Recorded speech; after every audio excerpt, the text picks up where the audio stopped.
Do you think dawah at work is different? Do you think we should give dawah at work in any form? Is it best to avoid it? Like if you were in the corporate world today, how would you kind of tackle that and challenge that? Yeah, I wouldn't. I don't think I would. Um, I would do my best to give dawah to everybody I could. Obviously, you,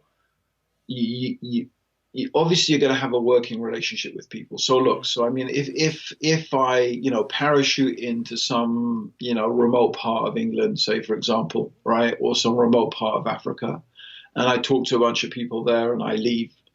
I don't have to live with the consequences. They're not going to be my neighbors, right? I'm not going to be meeting them every day. So in some ways, it's really, really easy, right? It's really, really easy to say whatever it is you want to say. But obviously, at work, you're living with the consequences of facing those people every single day. Yeah. So the dynamics are going to be different.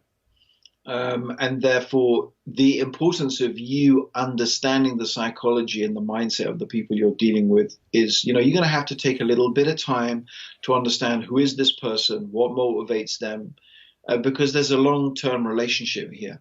But you also need to think of it like this: is that look, if you're not telling them about Islam, actually, in reality, there's you're not really being sincere.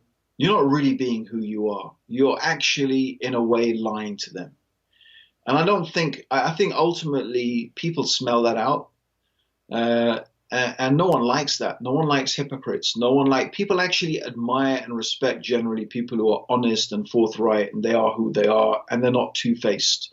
So there is always a way of communicating what you need to communicate.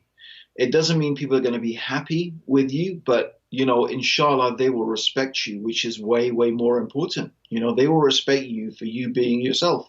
I heard about one da'i, he used to go to people, he used to stop people in the street, and he would say to them with all sincerity, look, there's something I know, it's very, very important that I tell you it, and I care about you. I want the best for you. They would literally randomly stop. Do you mind if you just spend a few minutes just listening to what I have to say? Because like it's you're doing me a favor by listening to me because I have a duty, and if I don't fulfill that duty, then I'm going to be accountable. Mm. So like there's many different ways that you can get through to people, um, and at the end of the day, look, the bottom line is that you have to think that when you meet Allah on the Day of Judgment, and that person who you worked with for 3 years, 5 years, 10 years, whatever it is, and when Allah asks them about why they didn't become Muslim, and they turn to Allah and say, well, you know, this guy, he was a Muslim, and he was in the office with me for 5 years. He never told me anything about Islam. All that time he was Muslim. He never gave me the message. He never told me anything. He never gave me anything to read, nothing. So that's it. You think Allah's not going to ask you? You think you're not going to be accountable in some way for that? So, yeah, we really have to do our best. It's a type of responsibility that we have.